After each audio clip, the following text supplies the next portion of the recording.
Bom dia, pessoal. 7 da manhã em ponto. Vamos sair da cama com alegria para começar mais um dia. Hoje é quinta-feira.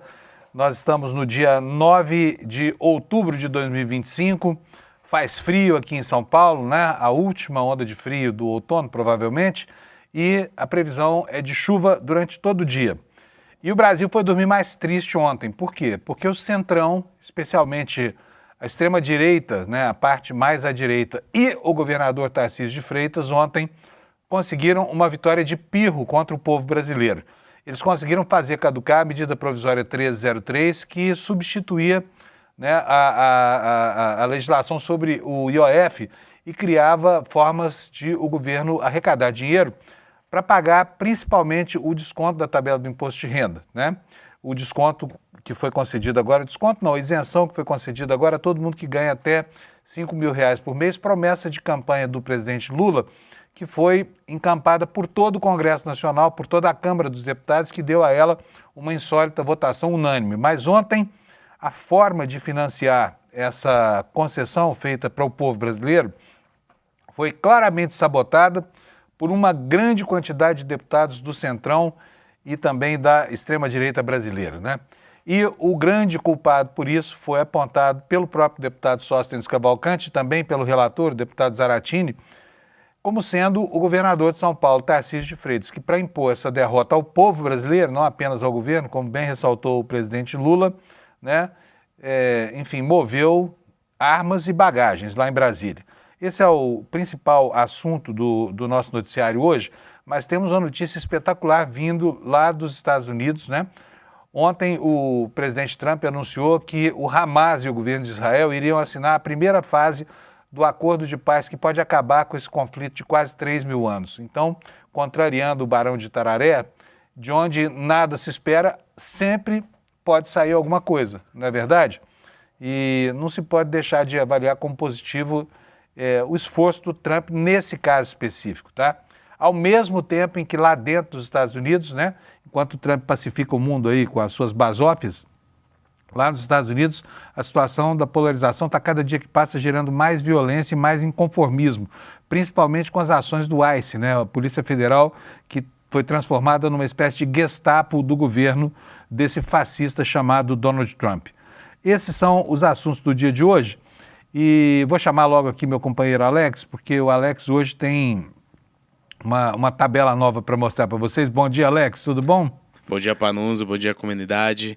Como Bom vocês dia, estão? Alex. Tudo ótimo? Então, Panuso, isso mesmo, eu lembro que aquela tabela que eu tinha feito ficou pequenininha, só que a gente adaptou ela aqui. Eu e o Anderson, a gente desenvolveu essa nova tabelinha para você que tá chegando no trabalho e tudo, verificar a tabela e falar pro seu amigo de trabalho, seu colega, a posição e brincar, zoar um pouquinho se tiver numa situação ruim e se fazer igual eu, palmeirense, que está em primeiro, ficar feliz e mostrar para todo mundo, Panuso. Você fez essa tabela para mostrar o Palmeiras lá em cima, não foi? Não estava Isso. dando para ver o nome nem a logo do Palmeiras, estava pequenininha a letra, ninguém conseguia ler. Mostra a tabelinha para nós aí, Alex. Perfeito, Vamos ver o o Anderson que o pessoal vai colocar no falar. esquema. Aí, Panuso, olha Aí, só. maravilha. Olha que bonitinho que ficou essa tabela, gente. Agora eu vou perguntar para a nossa audiência, e você que está em casa vendo, assistindo a gente, você está conseguindo ler aí? Se estiver conseguindo, manda aqui um recadinho, vou ficar de olho aqui na área de comentários, viu, o Alex? Só para ver o Sim. que o pessoal está achando. Conta para nós o que é essa tabela aí, por que o Palmeiras está lá em cima? Você devia ter botado uma letra maior para o Palmeiras. Sim. Não, mas Palmeiras. não pode ser clubista, né, Panuso? Então Ah! tem que deixar ali. Não pode O não. símbolo eu tentei deixar um pouquinho maior do Palmeiras, mas eu deixei tudo no padrãozinho. Então, Panuso, essa tabela está, por exemplo, está classificada tópico por tópico. Ali em verdinho, como a gente tem ali na descrição, está a Libertadores. Em verde mais clarinho está a Pré-Libertadores. E em laranjinha está a classificação para Sul-Americana. E em preto são aqueles clubes que não vão se classificar para nenhuma competição, apenas se mantém na Série A do ano que vem. E ali em vermelhinho, como a gente pode verificar, em relação aos que estão sendo rebaixados no momento, o Palmeiras ali com 55 pontos, acima do Flamengo, como são mesmo pontos, porém como o Palmeiras tem uma vitória a mais do Flamengo, fica acima pelo critério de desempate, então essa classificação é momentânea. O Palmeiras joga no sábado contra o Juventude, e como tem um jogo a menos, pode ser que essa vantagem aumenta ali para uns 33 pontos. 3 pontos de diferença, para nos perdão. Muito bom, muito bom. Então, está faltando o Uberlândia Esporte Clube. Não estou vendo o nome do Uberlândia Esporte Clube aí. Cadê? Então, Panuso, tem uma informação do Uberlândia Esporte Clube. Agora, com o novo formato da Copa do Brasil, o Uberlândia está classificado para a Copa do Brasil do ano que vem. Sério? Sim, juro por Deus, Panuso. Como? Então, eles aumentaram a classificação para times que estão mais na Série B, Série C. Então, automaticamente, ele foi para 128 clubes agora. Então, abriu vaga para esses clubes que não conseguiam chegar mais na Copa do Brasil. E nisso, o Uberlândia está classificado. Vamos ver aonde vai chegar o nosso Verdão lá de Minas Gerais. É o Verdão do Periquito. Sim. Ô, Alex, mas quer dizer que o Uberlândia foi parar lá no Brasileirão, é? Que notícia maravilhosa, é a primeira vez na vida que você aparece. Olha só, deixa eu te falar, o pessoal está dizendo aqui que está vendo bem a tabela, viu? Nereide Mosolino, estou vendo bem a tabela. Aqui, ó, o Jucimar Carvalho está dizendo para você assim, ó, o Alex tem que agradecer a arbitragem que apita a favor do Palmeiras, porque o Palmeiras jogou com 15, né, o último jogo, né? Foi bom, Vou hein? chamar eles para ser padrinho do meu casamento, eu adorei aquela arbitragem ali. A Grícia Araújo está dizendo que o Fluminense foi roubado, tá? Que é isso. Olha, aqui, ó, Alex, aproveite porque o Flamengo vem aí, diz a Lúcia Fernandes Lobato. E eu vou dizer, ó, cuidado, Alex, porque o Uberlândia Esporte Clube vem aí. Vai acabar essa folga do Palmeiras no topo dessa sua tabela aí, tá bom? Será o maior Verdão do Brasil, Uberlândia, né, Panuso? Exatamente. Alex, deixa eu te perguntar uma coisa. A seleção brasileira voltou a ser popular, é isso? As pessoas voltaram a ir fazer aglomeração na porta de concentração, essa coisa toda? Conta pra mim, por quê? Onde foi isso, Alex? Então, Panuso, a seleção vai ter 2 amistosos agora. O primeiro amanhã, 8 horas da manhã, o Amaral, que é nosso operador de áudio, passou essa informação agora há pouco. E vai jogar contra o Japão. E ontem, Panuso, quando os jogadores chegaram no hotel, os torcedores sul-coreanos, eles estavam com a camisa do Palmeiras, do Estevão, do Real Madrid, do Vinícius Júnior e até da camisa da seleção de 2002, que foi o último título mundial da seleção. Então parece que a torcida internacional está de olho na seleção brasileira, Panuso. Lá em Seul. Isso mesmo. Tinha nós, esqueci que tinha gente lá, os coreanos estavam lá esperando a seleção. Eles gostam muito da seleção brasileira lá. Talvez que não saibam o que está acontecendo com o futebol aqui, né? Sim, tanto que eles fizeram aglomeração ali na porta do hotel, solicitaram alguns autógrafos, fotos, o que a gente não vê muito aqui no Brasil com esse carinho com a seleção, né, Panuso? Tomara que resgatem essa paixão. Eu mesmo vou dar uma opinião pessoal. Eu não sou muito fã da seleção, eu não assisto muito os jogos da seleção. Então, tomara que resgate essa paixão e tudo. Apenas em Copa do Mundo que eu fico ansioso por conta daquela questão que eu quero ver o Brasil ser hexa, mesmo não torcendo tanto pela seleção, Panuso. Maravilha. Olha aqui, ó, tem aqui, ó, o Irã Braga tá dizendo assim, ó, Palmeiras não tem Mundial. Isso aí é bem opinativo. Essa opinião é dela, né? Beleza, maravilha. Olha, a tabela funcionou, todo mundo elogiando aqui, viu? Perfeito. E elogiando você, tá bom? Muito obrigado. Tem algumas ressalvas também. O professor Tuninho Rabelo está dizendo, não sabia que era um canal do Palmeiras. Tenho mais o que fazer. Perdemos aqui. Professor, volte, não é do Palmeiras, tá? Eu sou do Uberlândia. É só a cor que é a mesma, é o verde. E se você quiser ter informações sobre o Palmeiras, eu tenho uma página exclusiva que é a Verde Vertão. Segue lá. Como é que é a arroba? Volta aí, dá arroba pro pessoal. Avante.verdal com 2 O. Sem o tio no ar. Verdal. Avante.verdao. Aí, o Anderson, ele é rápido, como sempre, aí, Panuso, tá na tela. Muito bom. Segue a página menos clubista das redes sociais. Sei. Gente, é totalmente clubista, mas tudo bem, pelo menos é honesto, tá? Vocês não precisam desconfiar do Alex, porque ele jamais vai dar uma opinião que você não saiba, que é a opinião sempre a favor do Palmeiras, aí que o Palmeiras perca. Né? Isso mesmo. Isso aí, gente. Valeu, maravilha, Panuso, Alex. Vamos nessa, vamos tocar o programa aqui. Vocês gostaram da tabelinha do Alex? Ele caprichou mesmo, viu? Vou te falar, é por causa dessa história do Palmeiras estar lá em cima. Se fosse o São Paulo ou o Corinthians, você não teria essa tabela aí não, tá? Hein, Alex? É ou não é? Isso mesmo. É isso aí. Bom, vamos lá, gente. Meteorologia, para a gente saber o que vai acontecer hoje, né? O mapa do Brasil hoje está bastante colorido, com áreas de chuva grande lá mais ao norte do Brasil, atravessando todo o centro e o norte do estado do Amazonas, chegando até o sul do Pará. Aí em toda essa região periférica aqui, que vai do Amapá até Rondônia, né, dando a volta ali, passando pelo Tocantins, chove também, só não chove nessa faixa intermediária aqui, olha, no centrão brasileiro, né, no coração do país, e no pulmão também, porque afinal de contas aqui o coração é do lado esquerdo e aqui do lado direito também está um solão lá hoje, de Campo Grande a Cuiabá, calorão, poeirão que o pessoal lá conhece tão bem, né? Brasília, o pessoal não aguenta mais tanto calor e tanta falta de umidade, Goiânia também não, hein? Temperaturas hoje de 31 graus Celsius em Brasília e em Goiânia 34 graus, Goiânia virando um caldeirão de novo lá, hein?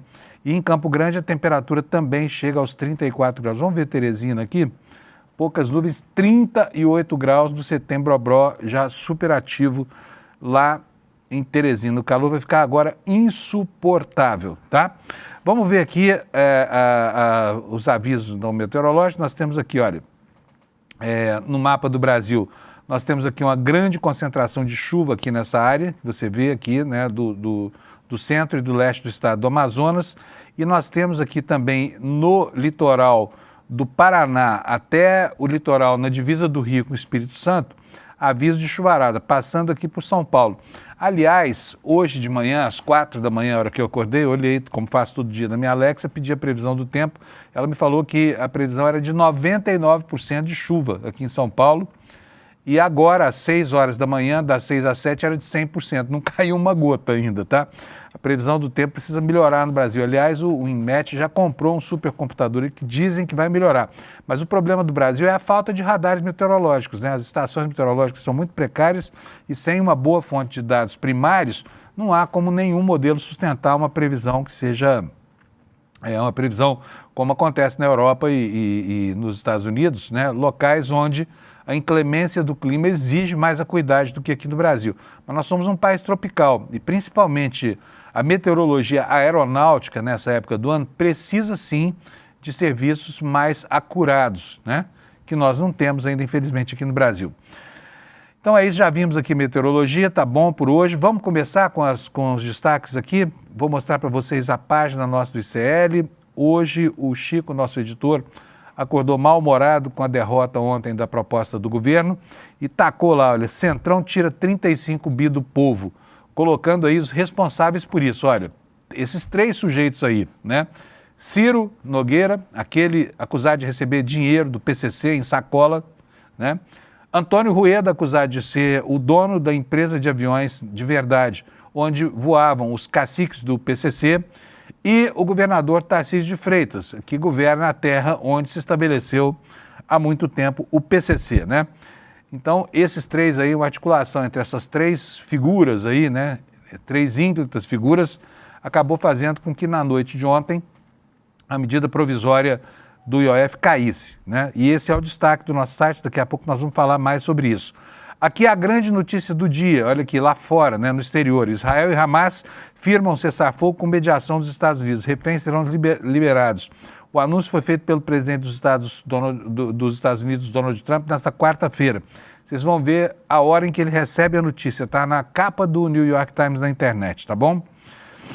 Aqui nessa outra manchete, né, o alvo, né, o alvo, de onde saiu essa mobilização que culminou com a derrota fragorosa sofrida ontem pelo governo, né? Tarcísio. São os deputados da própria oposição quem estão falando isso, tá? E você vai ver que ontem, da tribuna, nessa cena que essa foto registra, o Sóstenes Cavalcante, líder do PL, fez um grande agradecimento ao Tarcísio pela imposição dessa derrota ao governo, derrota que não foi pequena. Outros destaques aqui no cantinho da nossa página: Mota trava projeto que combate crime organizado e deputados apontam para a influência de Ciro. Uma outra retranca aí desfavorável à Mota, que ontem foi elogiado, hein? Daqui a pouco nós vamos ver o Zaratini do PT elogiando o presidente da Câmara. Então vamos lá para essa segunda manchete aqui. Sob Mota, a Câmara restringe a transparência ao liberar textos de projetos horas antes da votação. Isso os parlamentares têm reclamado muito, né? que de repente o assunto entra em votação e ninguém conhece o texto, não sabe como está votando. Crise do metanol. O Brasil registrou 24 casos confirmados de intoxicação por metanol e investiga mais 235. Felizmente, a maior parte das suspeitas está sendo descartada, né? Mas, ainda assim, essa crise do metanol gravíssima evidenciou que algo muito sério está acontecendo no país. Porque os casos pipocam aqui e ali em locais que não têm nem conexão geográfica, nem conexão negocial, nem nada disso, né? Colocando um grande ponto de interrogação. De onde é que está saindo tanta bebida contaminada por metanol? E eu repito aqui, o metanol não é que ele é necessariamente adicionado às bebidas, tá? Ele pode ser produto de uma destilação mal feita. A gente já conversou sobre isso aqui. Mas vamos prosseguir, depois a gente vai detalhar esses casos também do metanol. 177 mil famílias vão devolver valores que receberam indevidamente a título de ajuda emergencial. É o país dos picaritas, né? Onde 177 mil pessoas recebem indenizações indevidas. Algo muito errado está acontecendo ao nível da fiscalização, mas também ao nível do comportamento dessa gente, que vê em tudo chance de faturar algum, né? De lesar alguém. Enfim, o país da picaretagem. Vamos começar aqui por uma notícia que não é nem a história do Hamas, nem a história do IOF aqui em São Paulo, porque daqui a pouquinho, daqui a mais 10 minutinhos, eu vou ter comigo aqui o Lula Costa Pinto, que vai nos ajudar a entender o que foi que aconteceu ontem lá em Brasília e vamos ver se ele consegue antecipar o que o governo vai fazer para tentar dirimir essa grande crise fiscal que está pairando sobre o país como uma ameaça, né? Porque, afinal de contas, foram pelo menos 17 bilhões de reais no ano que vem que foram suprimidos por essa birra do Tarcísio e da galera do Centrão, que só pensam em sacanear o governo e não se importando, inclusive, se isso terá consequências para a população brasileira. Mas vamos lá para essa primeira manchete, então. Mota trava projeto que combate o crime organizado e, olha, é incrível, né? A ubiquidade desse cara em tudo quanto é assunto indigesto. Ciro Nogueira foi quem influenciou o presidente da Câmara e por isso há esse projeto lá que combate sonegação indo para a gaveta, tá? Vamos ver o que nos conta aqui o Kleber Lourenço, nosso grande repórter. Ele diz o seguinte: o presidente da Câmara dos Deputados, Hugo Mota, mantém parado há mais de um mês um projeto de lei que pune o chamado devedor contumaz. Empresas que reiteradamente deixam de pagar impostos como parte do próprio modelo de negócio, ou seja, elas incorporam a sonegação enfim, outras formas de desviar dinheiro que, na verdade, seriam devidos a título de tributo, né? E simplesmente não pagam, né?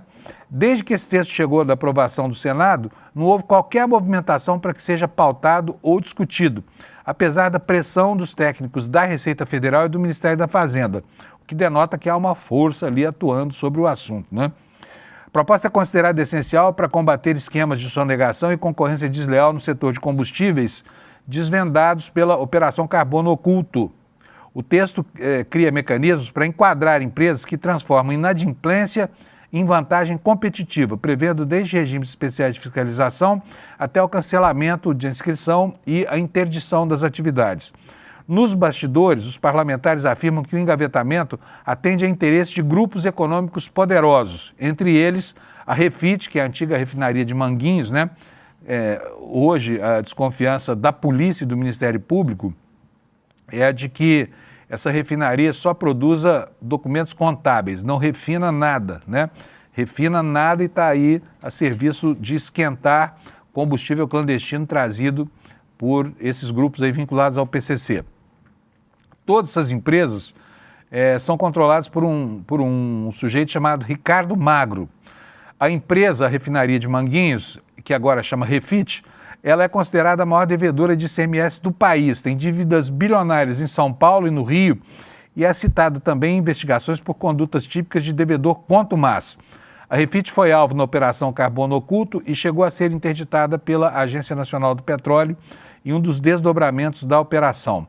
E olha, naquele período em que houve a denúncia de que os empresários do PCC tinham ido a Brasília para pagar suborno para o senador Ciro Nogueira, era aquele momento em que estava sendo determinada, né, a perda da licença da refinaria de Manguinhos, ou da Refit, como ela se chama agora, né? Vamos lá. A relação entre Hugo Mota e o senador Hugo Nogueira, ex-ministro da Casa Civil e líder do Centrão, ajuda a explicar o controle político sobre a tramitação. Ciro e Mota são próximos, mantêm diálogos frequentes sobre as pautas estratégicas na Câmara.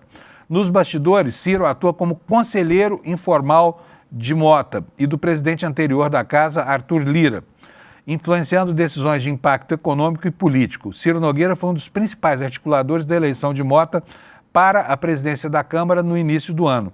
Em entrevista à Folha de São Paulo no mês passado, Ricardo Magro reconheceu publicamente sua proximidade com Ciro Nogueira. Ele disse o seguinte: ele é um amigo que eu tenho fora da política. Claro que a gente fala de política, claro que eu me aconselho com ele, mas não temos uma relação promíscua desse tipo, não.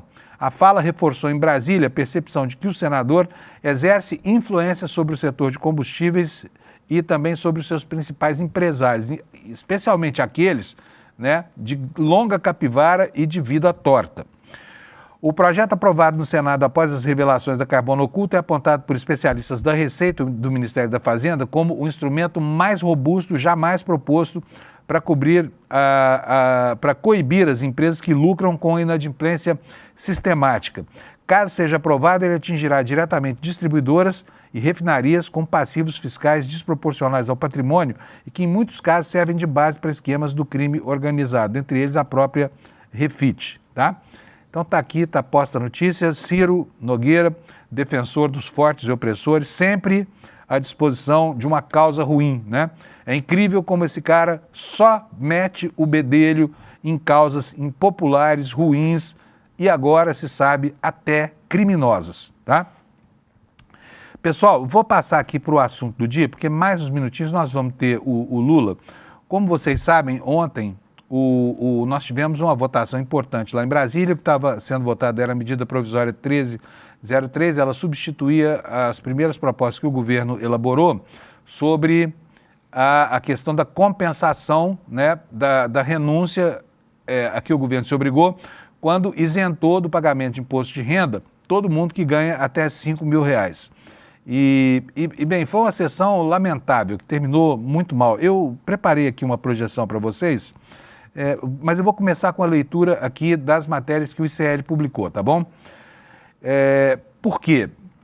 Houve uma grande articulação do Centrão para que essa derrota de ontem acontecesse. Você se lembra que na hora de aprovar o benefício que tem grande impacto popular, que é a isenção, se todo mundo foi a favor, né? E agora vão sacanear o governo porque tiram dele o caminho para obter o dinheiro que vai pagar essa conta, a conta da renúncia fiscal por causa da isenção dos do imposto de renda até R$5.000. Nós temos aqui, olha, o sentido da coisa, como é que ela se deu? No site do ICL, deputados da oposição confirmam que Tarcísio articulou pela derrubada da MP do IOF, né? E a matéria diz o seguinte: decidida a retirada da medida provisória sobre o IOF da pauta dos deputados nesta quarta-feira, parlamentares oposicionistas foram à tribuna para confirmar que o governador de São Paulo, Tarcísio de Freitas, foi um dos principais responsáveis por esse grande feito de sabotagem, né, do governo num assunto tão importante para a opinião pública brasileira. Eu vou mostrar aqui para vocês na minha projeção como é que foi a distribuição dos votos do partido, porque a derrota se deu por 251 votos, né, a favor de retirar da pauta a medida provisória, o que fez com que ela caducasse, contra 193 de deputados que disseram não devemos retirar da pauta e queriam manter a votação para ontem mesmo, o que acabou não acontecendo. Eu vou pedir para o Alex colocar para a gente na tela esse primeiro slide aqui que eu preparei. Eu queria saber, Alex, se você recebeu a imagem aí. Tá aí? Tá a tela cheia aqui para mim. Vê se você consegue reproduzir. Tá, o Alex vai providenciar um jeito de colocar isso melhor para vocês. Alex, eu vou falar aqui, olha, eu fiz a conta ontem por partido. Quais foram os partidos que mais contribuíram para o resultado de ontem? O PL cedeu, dos 75 votos do partido ontem, cedeu 73 para o arquivamento da proposta. Portanto, votou em uníssono aqui, né? Daqui a pouco nós vamos explicar esses dois outros votos. O Alex vai botar aí na página para vocês. Em seguida veio a União Brasil, com 46 votos. O União Brasil também teve muita gente que votou lá do outro lado, votou não, né? Foram 5 parlamentares do União Brasil que votaram não acompanhando o governo. Só 5, tá? E o União Brasil é um dos partidos da base do governo ainda hoje, apesar do ultimato do Rueda e do Ciro Nogueira.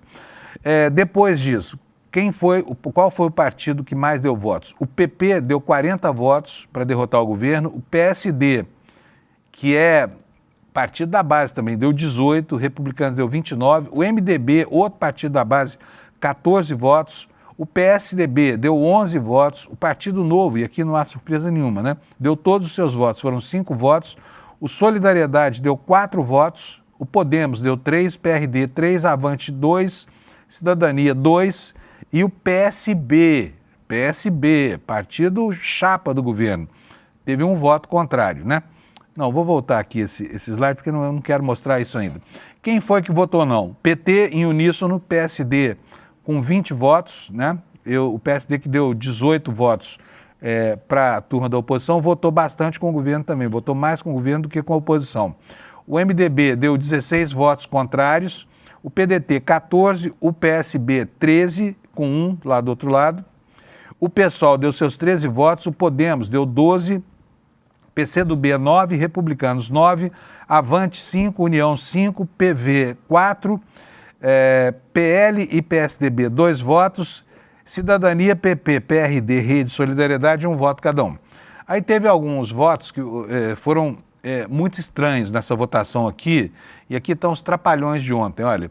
Quem são essas pessoas? Aí mais à esquerda, o deputado Júnior Mano, do PSB do Ceará, né? Precisamos saber o que está acontecendo lá, porque eles são teleguiados lá da turma do Ciro, né? Precisamos saber o que foi que aconteceu com essa gente. O Nicolas Ferreira. Nicolas Ferreira é um caso à parte, já vai ser explicado já para vocês, porque ele acabou votando com o governo, né? E disse que foi um descuido. Por quê? Porque não estava atento ao que estava acontecendo lá no parlamento. Quem é Antônio Carlos Rodrigues? É o segundo aí da esquerda para a direita, esse senhor de cabeça branca e terno azul claro, entre o Paulinho da Força e o Nicolas. O Antônio Carlos Rodrigues é do PL, foi o único parlamentar, aliás, foram 2 parlamentares, né? O Nicolas e ele, que votaram a favor do governo. O Antônio Carlos Rodrigues é aquele parlamentar que, meses atrás, elogiou o ministro Alexandre de Moraes, embora seja um parlamentar do partido do Bolsonaro, né? Do PL. E quase foi expulso. Chegaram a decretar a expulsão dele, porque ele elogiou o Xandão, disse que era um absurdo a campanha que o Eduardo estava fazendo lá nos Estados Unidos e por isso foi ameaçado de expulsão. Antônio Carlos Rodrigues. Eu botei essa interrogação aí no PL, por quê? Porque fica esse chove não molha, de expulsa, não expulsa, ele quase foi expulso, depois não foi expulso mais, mas ontem se comportou como um autêntico agente do governo, votando a favor da tese do governo. E aí temos também o Paulinho da Força, representando a ala golpista, né, do parlamento, integrada também por Aécio Neves e outros parlamentares que acompanham essa linha aqui. Agora é impressionante saber como um sindicalista, né, se dá ao desplante de sabotar trabalhadores, né, que são os maiores beneficiados por essa história da isenção do imposto de renda. Esses foram os votos estranhos. Agora vamos ver qual foi a reação, antes da reação do Lula. Olha aqui, Nicolas Ferreira, tá? Por que o Nicolas Ferreira votou junto com o governo? Ele estava em casa cuidando da filhinha dele, botou até uma foto no Twitter falando assim, ó, fiz campanha contra o dia todo a MP 1303 e cuidando da minha filha recém-nascida aqui, me confundi e votei errado. KKKKK, acontece, mas graças a Deus foi retirado de pauta, chega de impostos, vence o Brasil. Não, não foi retirado de pauta, ele votou contra a retirada de pauta. Se atrapalhou, se confundiu aqui, tá? E deu pela primeira vez aí um voto para o governo. Não adiantou nada, né? E as reações foram muito severas ontem, né? Porque, afinal de contas, o problema que foi criado em função disso é um problema sério. Está aqui a fala do Lula. A decisão da Câmara de derrubar a medida provisória que corrigia injustiças no sistema tributário não é uma derrota imposta ao governo, ele disse nas redes sociais, mas ao povo brasileiro. Essa medida reduzia distorções ao cobrar a parte justa de quem ganha e lucra mais, dos mais ricos. Impedir essa correção é votar contra o equilíbrio das contas públicas e contra a justiça tributária. O que está por trás dessa decisão é a aposta de que o país vai arrecadar menos para limitar as políticas públicas e os programas sociais que beneficiam milhões de brasileiros. É jogar contra o Brasil, e é mesmo, né? Antes de mostrar o restante das repercussões, quero chamar o meu amigo Lula Costa Pinto aqui para nos ajudar a entender esse placar de ontem e o que vai acontecer. Bom dia, Lula! Tirei o Lula da cama mais cedo. Não, o Lula é um madrugador, ele é um homem que madruga e está sempre à disposição aqui. Lula, e aí, me conta, por que essa derrota tão expressiva ontem?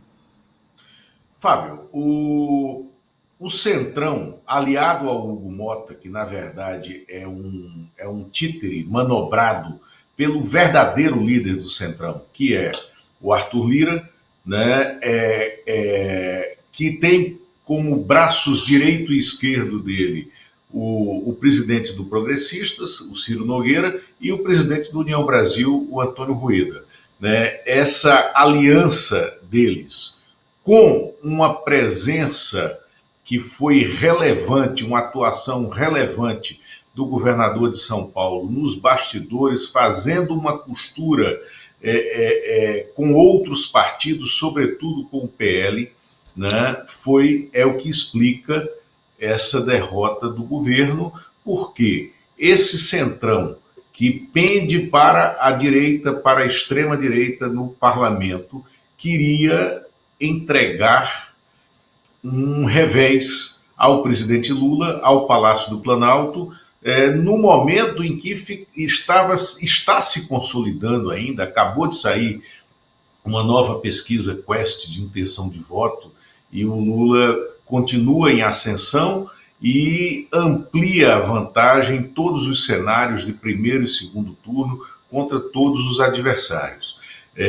Então, em razão desse ambiente que estava sendo criado, que está sendo criado, que está se consolidando, de que o governo chega ao fim de 2025 muito melhor do que se imaginava, do que o próprio governo imaginava, é o que explica esse resultado em que estão tentando tirar recursos da União para o ano eleitoral de 2025.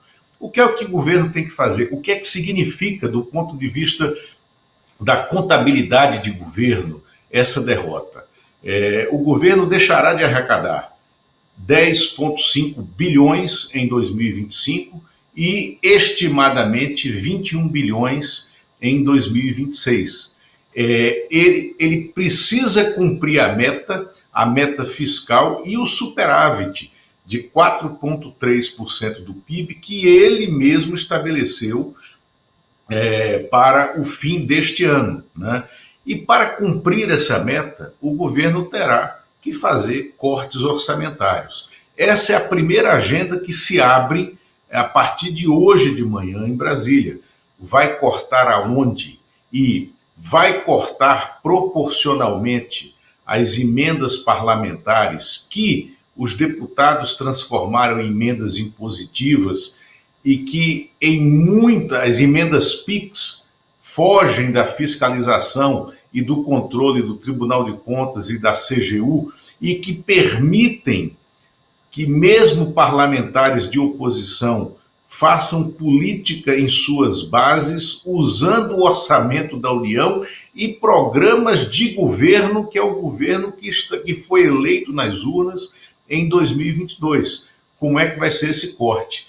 A outra agenda que se coloca, já a partir de hoje de manhã, é a discussão da nova Lei de Diretrizes Orçamentárias, a LDO, que ela antecede a votação do orçamento. A LDO de 2026, que tem como relator um deputado do PSB, né, Partido Socialista Brasileiro, da Paraíba, né, é o Gervásio Maia, né, eles estão tentando transformar as emendas parlamentares por meio da LDO, todas elas em impositivas, e obrigar que o governo pague essas emendas até o fim de julho do ano que vem, que é o ano eleitoral, para evitar que as emendas entrem no contingenciamento que será necessário fazer para cumprir a meta fiscal.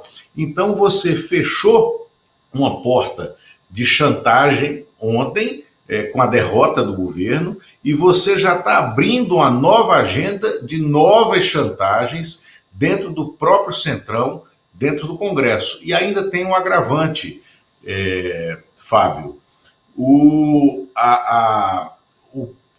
projeto de lei, né, que ampliou a faixa de isenção, né, do imposto de renda para quem ganha até R$ 5.000 e que reduziu, né, proporcionalmente os descontos para quem ganha entre R$ 5.001 e R$ 7.359, que foi aprovado por unanimidade naquela vitória acachapante do governo na semana passada na Câmara, foi entregue no Senado à relatoria do senador Renan Calheiros, que é um aliado de primeira hora e constante do governo, mas isso provocou uma rusga na Câmara dos Deputados, porque o relator desse projeto na Câmara foi o Arthur Lira, adversário figadal do Renan na base de ambos, que é Alagoas, né? Então, esse resultado de ontem também reflete uma resposta ameaçadora da Câmara, como se fosse um aviso para o Senado. Não venham brincar com a gente como vocês fizeram com a PEC da bandidagem. Então, respeitem o que nós fizemos aqui. Isso foi dito implicitamente no tamanho dessa derrota de ontem do governo. Duas reações de ontem. Primeiro, o Zaratini, viu, Alex? Bota no ponto aí o VT do Zaratini, que eu vou colocar ele primeiro. Zaratini agradecendo ao Hugo Mota. Pela primeira vez eu ouço alguém falar que o Hugo Mota foi leal e cumpriu o acordo, tá? E que é muito significativo. Mas o Zaratini aponta o autor dessa vitória da oposição, da derrota do governo, né? O principal agente. Vamos lá, bota para nós, Alex.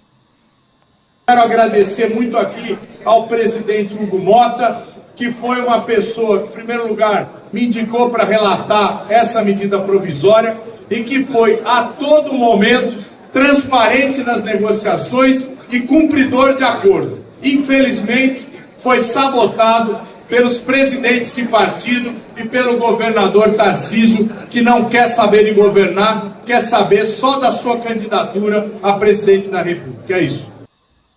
Traduzindo, presidentes de partido, Ciro Nogueira e Antônio Rueda. Governador Tarcísio, que é o grande nome dessa derrota. Agora eu quero mostrar para você, Lula, uma outra manifestação do Sóstenes Cavalcante apontando no mesmo sentido. Esse agradecendo e elogiando o Tarcísio pelo que fez, ou seja, pela sabotagem, como disse o Zaratini, a esse projeto que tem tanto interesse popular. Roda para nós, Alex, por favor. Eu quero agradecer alguns governadores que trabalharam muito esta noite. Governador Tarcísio do estado de São Paulo, que inclusive já foi atacado na outra tribuna, porque começam a se preocupar com o Tarcísio. É o principal estado do país, um estado que ele vem enfrentando o crime organizado como poucos governadores. E, governador Tarcísio, receba do alto da tribuna da Câmara dos nossos deputados o nosso reconhecimento, a nossa gratidão por todo o seu empenho. Você tem sido um gigante no diálogo com os presidentes de partidos de centro para que a gente possa fazer essa coalizão em prol do Brasil. Bom, se Zaratini falou e Sóstenes Cavalcante falou a mesma coisa, porque não há como duvidar, né, Lula? Não, exatamente. Teve essa movimentação. O próprio Tarcísio depois recolheu os flaps, né, dessa celebração, dizendo que ele não fez nada, ele não atuou, ele atua pelo Brasil. Por quê? É uma máxima que se repete nesse momento também em Brasília, tá, Fábio?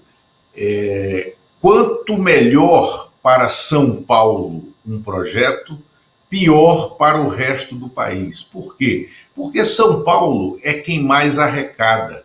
São Paulo é quem deprime a arrecadação dos outros estados, né, no rateio que se faz, né, dos fundos constitucionais. Então, é óbvio que o governador atuou por baixo nos bastidores, mas ele não deveria, né, se ele tem alguma pretensão eleitoral nacional, ele não poderia pragmaticamente surgir como um artífice dessa vitória da oposição e que é uma derrota, no fim das contas, de todo o país. Porque você está tirando dinheiro, veja, a linha do projeto que foi derrotado ontem é, inclusive, não permitir que o programa Pé de Meia, que é um dos principais programas sociais do governo, esteja inscrito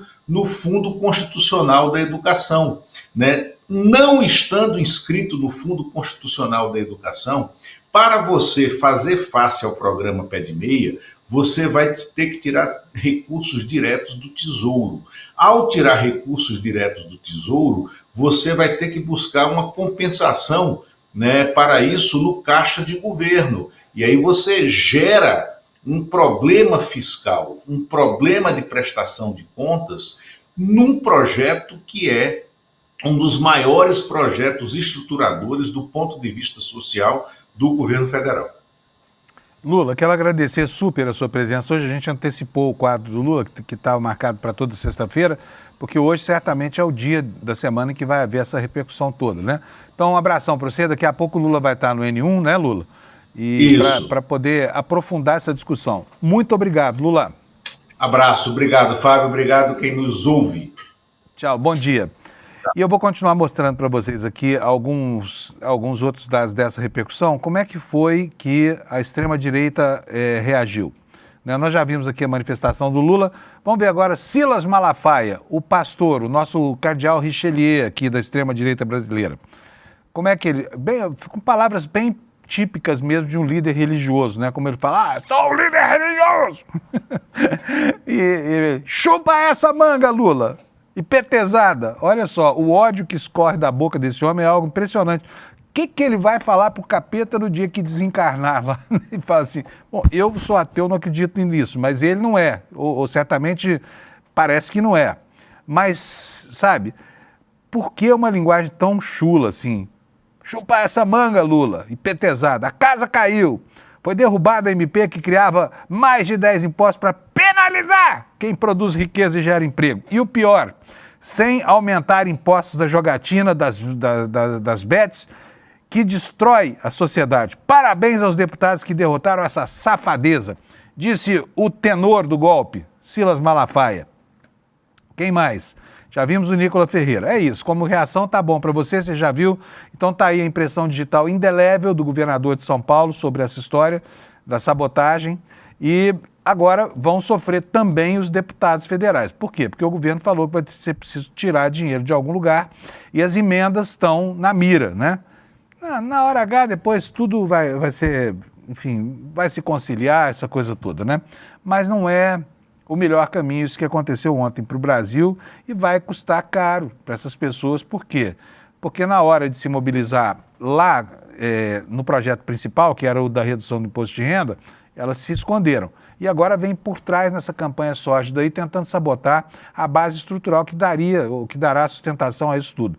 Deixa eu dizer uma coisa para vocês, o importante é anotar que não vai acontecer nenhum retorno em relação à isenção já concedida, tá? A concessão está garantida do benefício, ou seja, ninguém que ganhe mais de 5 mil, até 5 mil reais no Brasil vai pagar mais imposto de renda, está decidido. Agora o governo vai ter que inventar, vai ter que fazer um triplo carpado fiscal aí, porque vai ter que arranjar o dinheiro para pagar essa conta, que não é pequeno, né? É isso que eu queria dizer sobre isso. Gente, por falar em extrema-direita, o parquinho está pegando fogo, né? Continua o parquinho da extrema-direita pegando fogo. Olha o que o Abraham Weintraub, aquele ex-ministro da Educação do Bolsonaro, está falando aí sobre o filho do Bolsonaro, sobre o famoso Bananinha.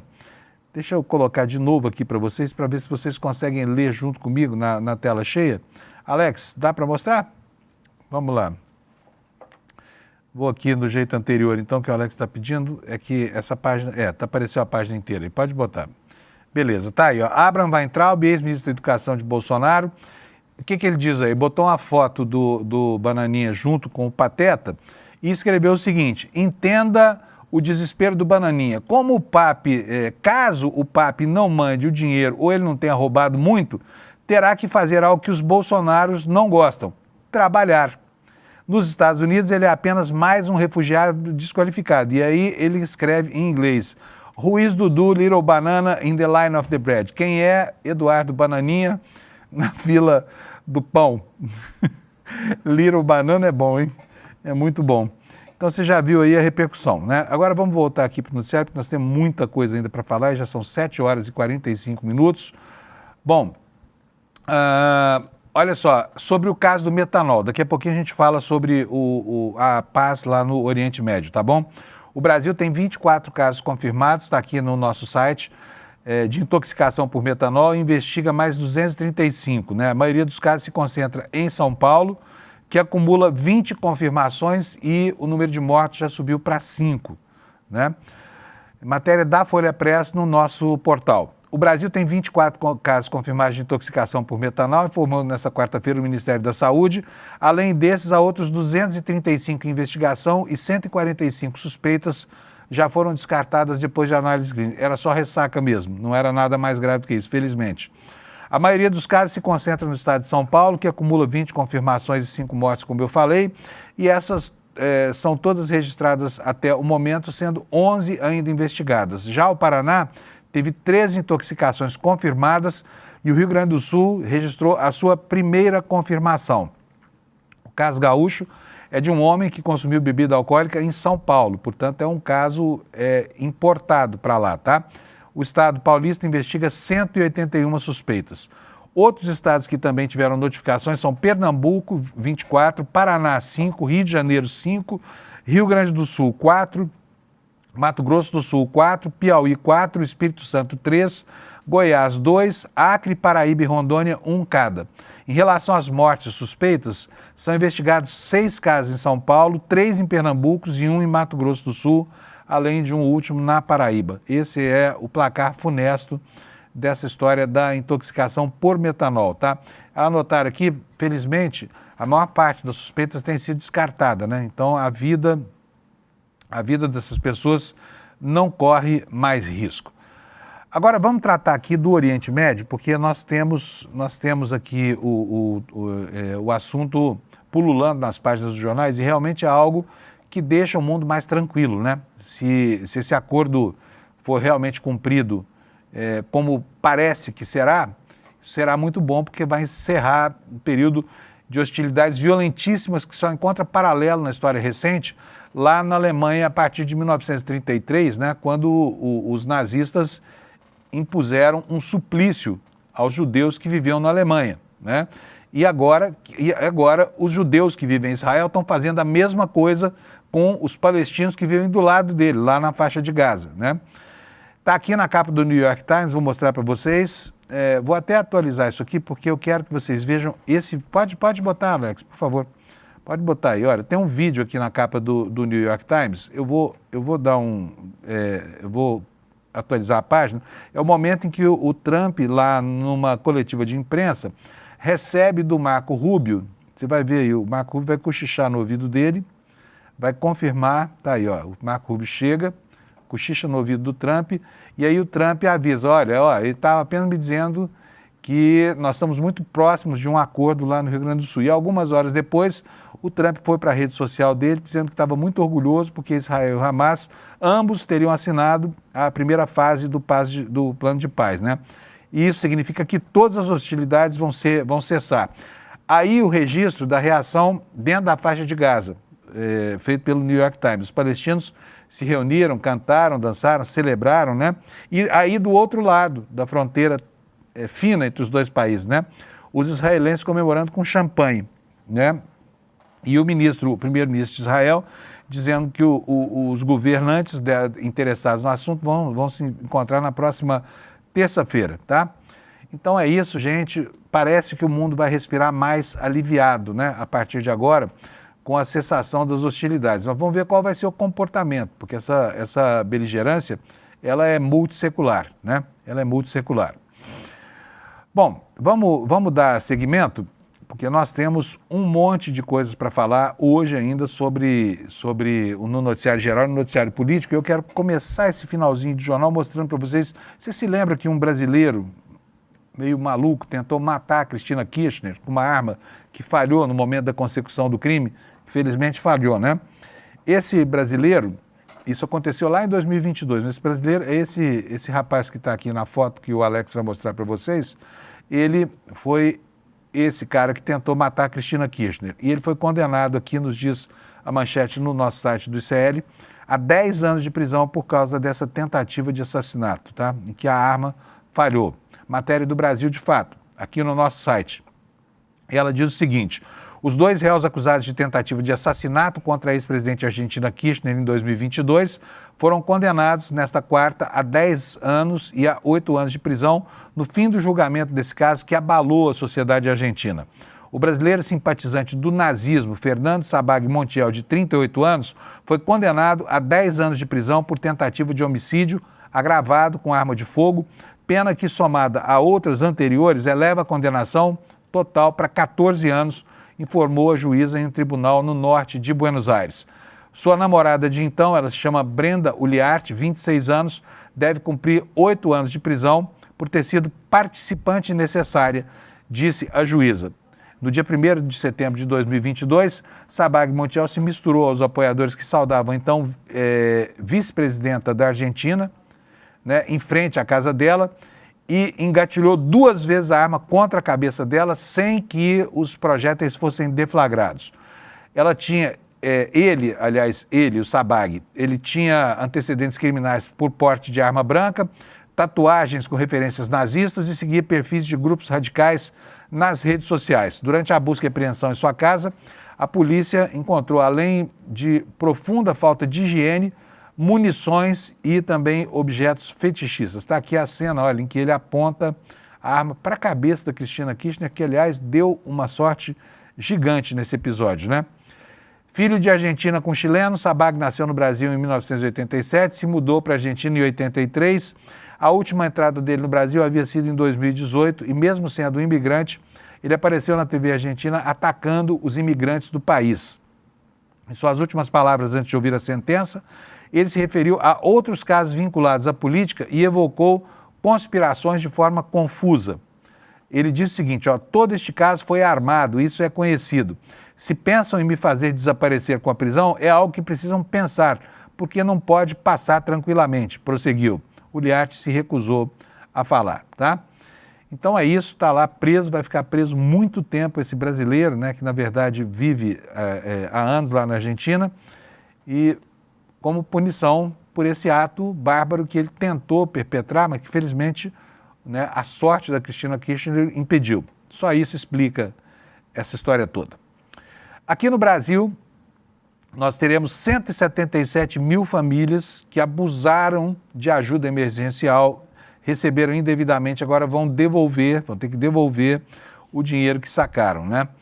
A matéria é da Agência Brasil, está aqui no nosso portal e diz o seguinte: cerca de 177 mil famílias que receberam indevidamente o auxílio emergencial pago durante a pandemia da Covid-19 foram já notificados pelo Ministério do Desenvolvimento e Assistência Social para devolver um montante que totaliza, sabe quanto?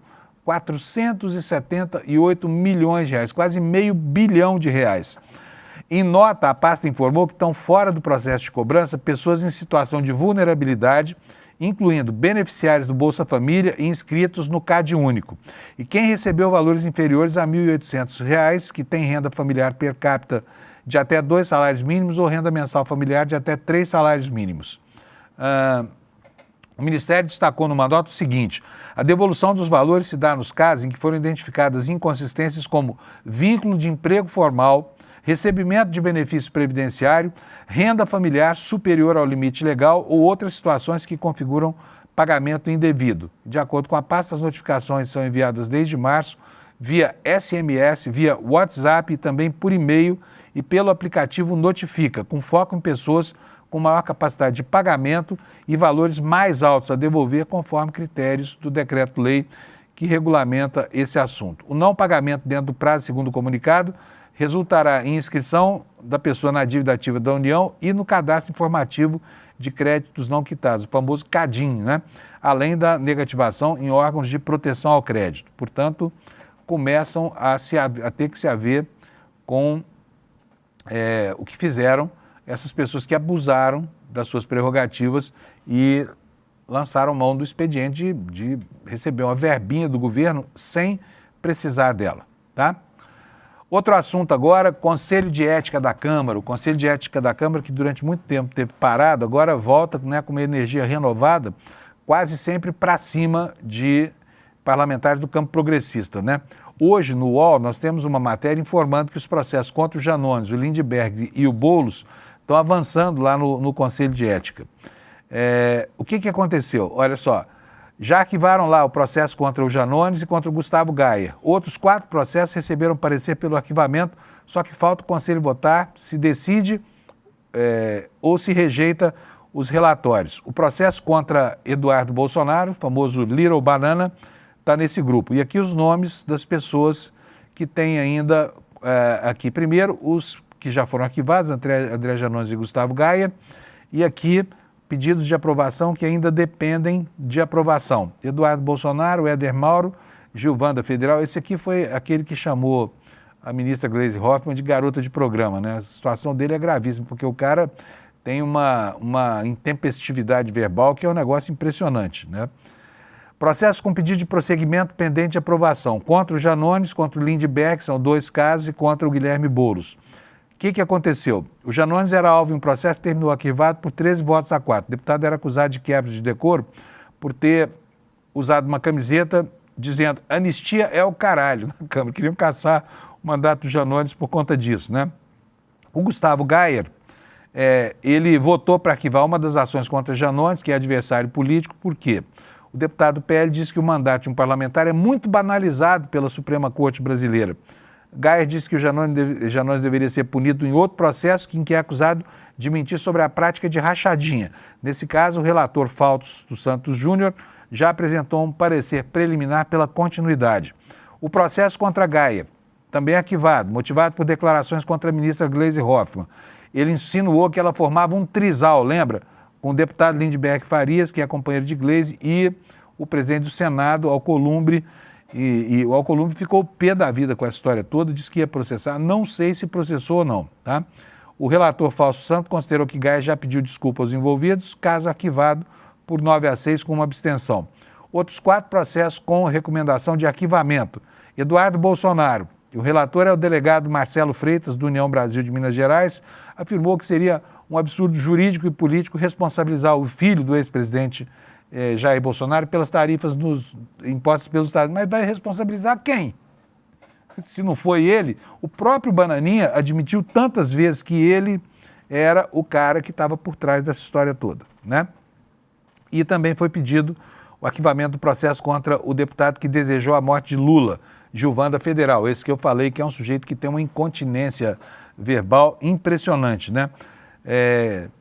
O que falou Gilvanda Federal em referência ao presidente? Falou, quero que ele vá para os quintos dos infernos. O relator Albuquerque disse que o parlamentar não extrapolou limites inerentes ao mandato. Citou a declaração pública de Gilvan dizendo que havia exagerado. Aliás, esse Gilvan, quando abre a boca, já está exagerando, ainda que fique calado, né? Bem, pessoal, com isso aqui nós vamos chegando ao fim dessa edição de quinta-feira. Amanhã nós vamos estar de volta aqui cedinho para mais uma edição, para encerrar a semana. Mas hoje nós temos aqui no ICL um negócio extremamente importante e seria muito bom que você assistisse, tá? Vou mudar de câmera aqui para mostrar para vocês o que é. É o lançamento mundial do documentário Vai para a Argentina, Carajo, feito pelo Eduardo Moreira, com direção da Ju Baroni, lá na Argentina, para desmontar esse mito que a direita criou de eficiência governamental, de boa gestão estatal, porque a Argentina, na verdade, está caindo aos pedaços lá, depois que esse anarcocapitalista assumiu a presidência lá, com todas as maluquices que ele fez na economia. E ele está pagando cara a conta lá, porque além do caos social que criou, né, as medidas de controle da inflação, por exemplo, não deram certo. o dólar lá tem subido seguidamente, obrigando um governo ultra neoliberal a fazer intervenções no mercado de câmbio, o que é um pecado, né? Um pecado indesculpável para o campo do ultra neoliberalismo. Então não perca hoje às 8 da noite, tá? Você só precisa pegar aqui, olha, nesse endereço da internet o seu convite, despertatcl.com.br, é só deixar lá seu endereço de e-mail, você já recebe o convite para fazer parte dessa grande plateia que vai assistir hoje à noite, às 8 horas, vai para a Argentina, carajo, tá? Eu, por exemplo, não vi ainda, mas hoje à noite vou estar lá ligadinho junto com vocês, assistindo ao documentário do Eduardo, tá bom? Então, bom dia para vocês, vem aí o N1, aproveitem bastante, tudo que a gente discutiu aqui, também o que a gente não teve tempo de falar, está lá com mais profundidade do que é possível nessa primeira hora do Noticiário do ICL. Obrigado pela sua audiência, amanhã estamos aí, 7 da manhã. Tchau. Se você gostou de Vai Pra Cuba, Eduardo, eu tenho um convite imperdível para você. Aquele foi meu primeiro filme como diretora, exibido no Festival de Havana e premiado no Festival de Cinema de Los Angeles. Um documentário que percorreu o mundo, mostrando a realidade de um povo. Agora, nós vamos para a próxima produção. Vai pra Argentina, carajo! Eu, Juliana Baroni, Eduardo Moreira e Fabián Restivo vamos revelar o que está realmente acontecendo na Argentina de Javier Milei. Uma realidade que precisa ser escancarada para o mundo. A estreia internacional acontece na quinta-feira, 9 de outubro, às 20 horas, em uma exibição online especial. Eu quero muito que você assista com a gente.